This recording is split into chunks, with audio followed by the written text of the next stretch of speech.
5ই আগস্টের পরে একটা ছবি করলাম, জুলাই আন্দোলনের মুভমেন্টের উপরে। ছবির নাম হলো রিমান্ড। জমা দেওয়ার পরে এই ছবিটি সেন্সর হয়নি।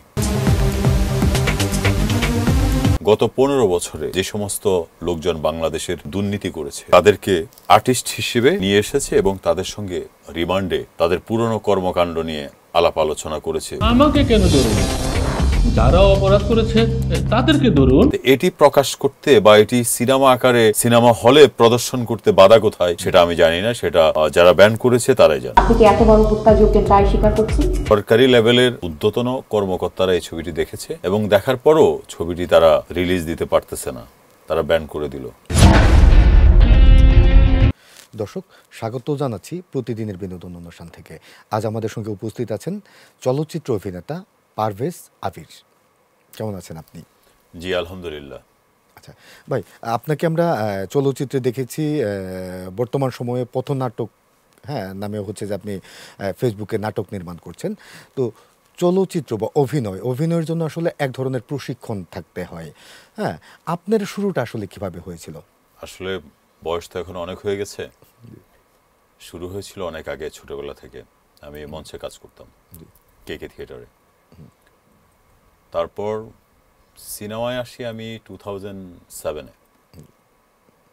নায়ক রাজ রাজ্জাক ছিলেন আমার প্রথম ছবিতে, খলিল আঙ্কেল ছিলেন, আর অনেকেই বাংলাদেশের সুপারস্টার, মেগাস্টার এবং প্রমিনেন্ট আর্টিস্ট যারা ছিলেন তারা সবাই ছিল। তারপর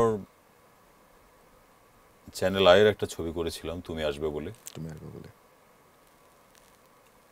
এর কয়েক বছর পর 2019 প্রবাবলি আগে রিলিজ হলো, 19 or 20। তারপরে আমাদের 5ই আগস্টের পরে একটা ছবি করলাম জুলাই আন্দোলনের মুভমেন্টের উপরে। ছবির নাম হলো রিমান্ড। ছবিটি আমরা পুরো team 5 month day and night কাজ করার পরে ছবিটি আমরা ডিসেম্বরে সেন্সর বোর্ডের জন্য জমা দিই। জমা দেওয়ার পরে এই ছবিটি সেন্সর হয়নি। এটা ব্যান করে দেওয়া হয়েছে বা এরকম কিছু? এই ছবিটি বাংলাদেশের সেন্সর বোর্ড দেখেছে 3 থেকে 4 বার। তার পরবর্তীতে ইভেন শুক্রবারে রাতের 11টার সময় তারা এই ছবিটি দেখেছে। আমি জানি না কেন দেখেছে। তারপর ছবিটি সম্ভবত আমাদের প্রডিউসার আপিল করে। ওই সময় এই ছবিটি রাতের 1টা থেকে 2টা পর্যন্ত বসে বসে বাংলাদেশের আপিল বিভাগের প্রধান, সম্ভবত কনভেনার হচ্ছে আমাদের cabinet secretary, which is I can say third man or fourth man for Bangladesh. অর্থাৎ সরকারি লেভেলের ঊর্ধ্বতন কর্মকর্তারা এই ছবিটি দেখেছে এবং দেখার পরও ছবিটি তারা রিলিজ দিতে পারতেছে না, তারা ব্যান করে দিল। এই ছবিটি মূলত গত 15 বছরে যে সমস্ত লোকজন বাংলাদেশের দুর্নীতি করেছে তাদেরকে আর্টিস্ট হিসেবে নিয়ে এসেছে এবং তাদের সঙ্গে রিমান্ডে তাদের পুরনো কর্মকাণ্ড নিয়ে আলাপ আলোচনা করেছে, ডায়ালগস ডেলিভারি করেছে জনগণকে বোঝানোর জন্য যে লাস্ট 15 ইয়ার্স এদেশে কি হয়েছে। তো এটি প্রকাশ করতে বা এটি সিনেমা আকারে সিনেমা হলে প্রদর্শন করতে বাধা কোথায় সেটা আমি জানি না, সেটা যারা ব্যান করেছে তারাই জানে। আপনি কি মনে করেন যে আসলে আওয়ামী সরকারের লোকজনই বসে আছে যেই কারণে আসলে তারা আসলে ছবিটা দিচ্ছে না? নাহলে ওদের আসলে মানে কুকর্মই যদি বলি বা ওদের কাজকাম যেগুলো আসলে চলচ্চিত্র তুলে ধরেছেন যেগুলো আসলে সেন্সর দিচ্ছে না, এটা মনে করার কি আছে? জি,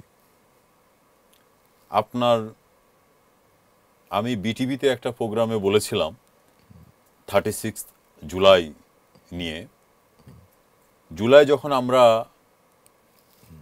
উদযাপন করতেছিলাম আমাদের এফডিসির কোথাও আপনি দেখবেন না কোনো একটা পৃষ্ঠনও ছিল এমডির বিল্ডিংয়ে। আপনি দেখেছেন? আমি দেখিনি।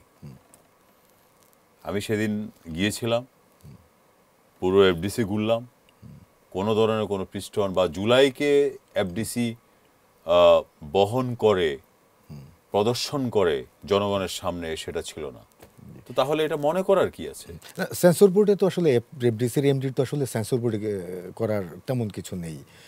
হ্যাঁ, আমি এফডিসির এমডি নিয়ে কথা বলছি না। অর্থাৎ আপনি বলতেছেন যে আমি মনে করি কিনা জি যে পুরনো লোকজন জি এখনো বহাল তবিয়াতে আছে কিনা, এটা মনে করার কিছু নাই।